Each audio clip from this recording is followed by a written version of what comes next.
titties out. It's Fact Check Friday, and stop being so fucking avoidant.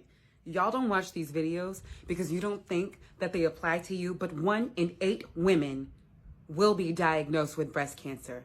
So if it ain't you, it's your mama, it's your auntie, it's your best friend, it's your best friend's sister, it's somebody you know. So take in this shit that I'm talking about. I don't want to talk about it either, but it happened to me. 7/7/2022, I was diagnosed with triple negative breast cancer, and I found it while doing a self-exam. So this information isn't just for you. It doesn't not apply to you, even if you're not a woman, because guess what? Men get breast cancer too. Oh my God. On this Fact Check Friday, I wanted to give you guys a couple of facts about the different types of breast cancer. There are so many types of breast cancer. There are different treatments for each of the different types of breast cancer. Let's start with hormone positive breast cancers. That can be estrogen or progesterone positive. That means that they have receptors that are affected by that, which means that you will probably have a surgery, either a lumpectomy or a mastectomy, radiation, but afterwards you have to go on hormone blockers, which last from 5 to 10 years to make sure that the cancer doesn't keep growing based on the hormones that your body naturally produces. Another type of cancer is HER2 positive breast cancer. This is a protein that is overproduced and feeds the cancer. While some of the same things could be used, like surgery, chemotherapy, this also comes with the use of targeted therapies like Herceptin and Kadcyla. If other things aren't working, you would treat HER2 positive breast cancer with those medicines, and sometimes also a hormone blocker, because sometimes the cancers can be HER2 positive and hormone positive breast cancer. It may not be the same. You could have 2 different cancers in both of your breasts. Crazy, right? Triple negative breast cancer is seen as a very aggressive breast cancer, which is almost always treated with chemotherapy.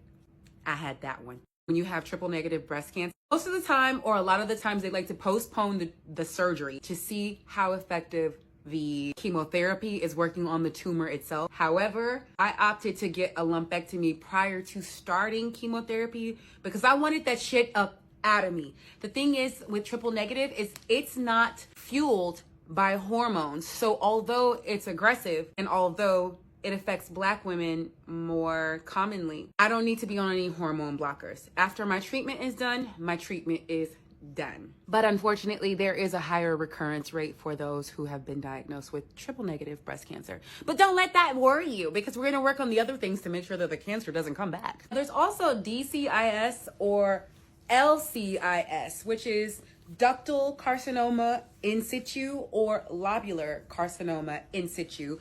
It's kind of known as a pre-cancer, but you don't want to ignore that because, if you ignore it, then it could turn into like the full-blown situation. Typically, you get lumpectomy and or radiation, and that handles it. Now, there are 2 other subsets of breast cancer that I want to talk about. They are very rare. Inflammatory breast cancer and metaplastic breast cancer.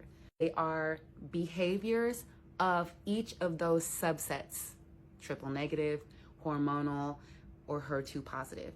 It is the way that it moves and spread in your body. But inflammatory breast cancer often looks like a rash, so it's misdiagnosed. So if you got something on your titty that don't feel right and you know you wasn't in no poison ivy, fight them to get the tests. Finally, metaplastic breast cancer is often triple negative. This breast cancer has a special searing on my brain and on my heart because it took the life of one of my great breast cancer friends, Vanessa. It is typically triple negative, but it moves more aggressively. It comes in the form of breast cancer cells, but also bone, cartilage, and muscle. So it's often very, very hard to detect, and it shows up in less than 1% of those diagnosed with breast cancer. So it's extremely rare. They don't know what to do with it. All that to say, stay on top of your self-exams. You might not be able to prevent the cancer from coming, but if you find it early, you have a better chance of survival. So touch them titties. And I know this is annoying, but as I count down to my Lifeaversary, This information has been some of the most important information that I've ever learned in my life. Come back with me tomorrow for another tip, trick, thought, or thing about cancer that you may have never thought of before.